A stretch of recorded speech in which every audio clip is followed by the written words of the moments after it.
Thank you.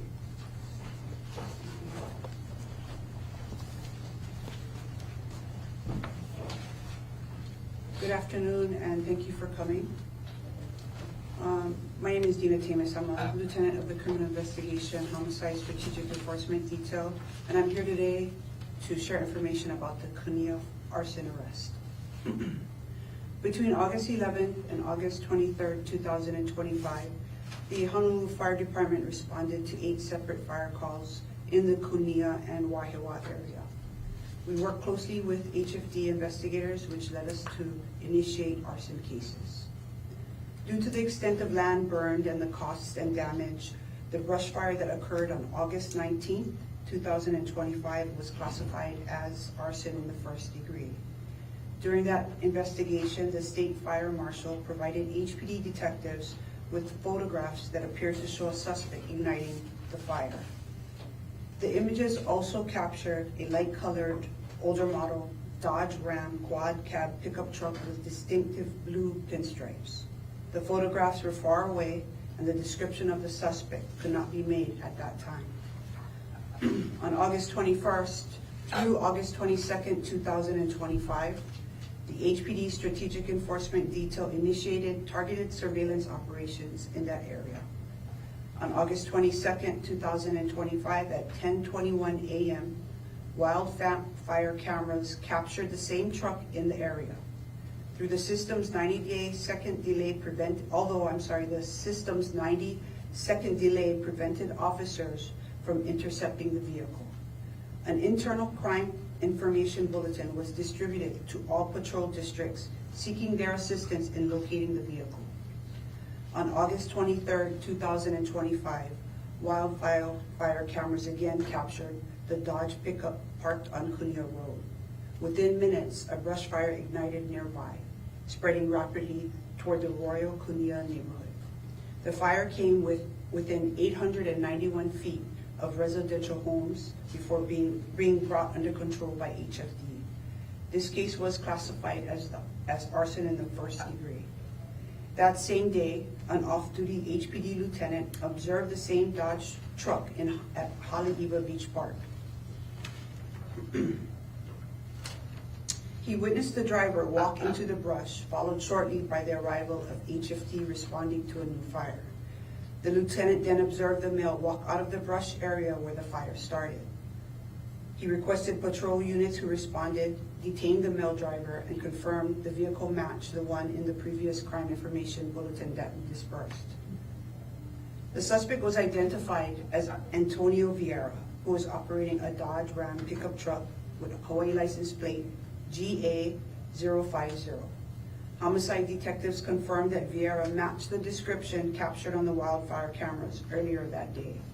He was then arrested for arson in the first degree.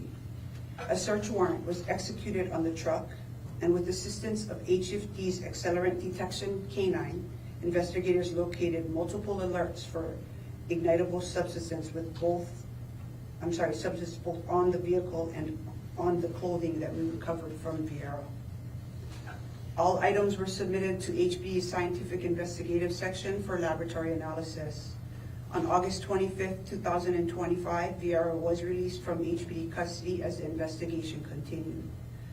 On August 27th, 2025, through diligent work of detectives with the Department of the Prosecuting Attorney, a warrant of arrest was issued and Vierra was arrested for arson in the second degree without incident. Members of the public were instrumental in providing critical information that advanced this case.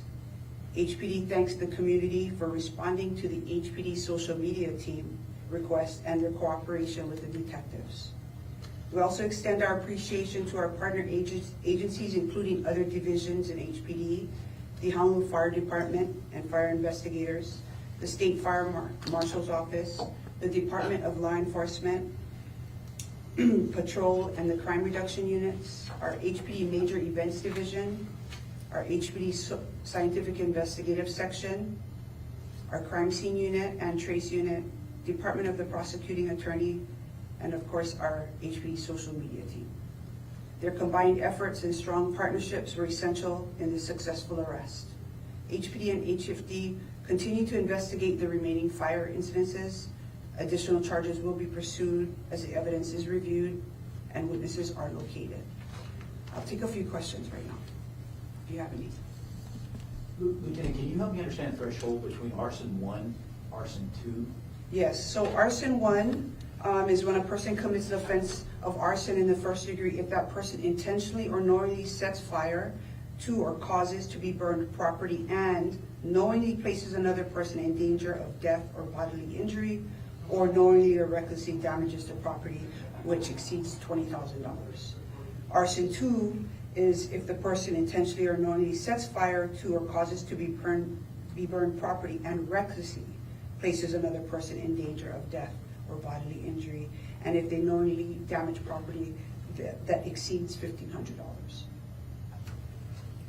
Can you explain why he was arrested, released, and re-arrested? So he was arrested, and when he was first arrested, we have 48 hours to build our case. During that time, we were testing numerous amounts of evidence, which we didn't get the results before the 48. So when the 48 came, we had to release him, but our testing was still continuing. We were able to get the results we needed. From there, we worked with the prosecutors and rushed to get a warrant of arrest. Any indication of motive or any more you can tell us about the suspect? The suspect had asked for an attorney, so no other information was given after we arrested him for the warrant of arrest. Lieutenant, you talk about social media. How did the public help in this? So I'm sure you're all aware that our social media team, we've been putting out alerts when people are getting arrested or if it's a high profile crime that comes out, just to let the public be aware of what's going on. The public will, when we put it out for the Kunia fire, when we put out that he was arrested, there was people that responded on the social media with messages, or they'll do private messages to our social media team, and they'll say, they might have had pictures of the incident, so they're very helpful in that sense. And when oftentimes we'll reach out, hey, will they be willing to talk to a detective? They oftentimes agree, and we meet with them, and they become a very good witness in our case. Just to be clear, which fire is he charged with? He is charged with the fire that happened on August 23rd. The Kunia fire, Kunia. yes. Mm-hmm. So the August 12th and the August 19th, they're still open? Yes, they're still under investigation.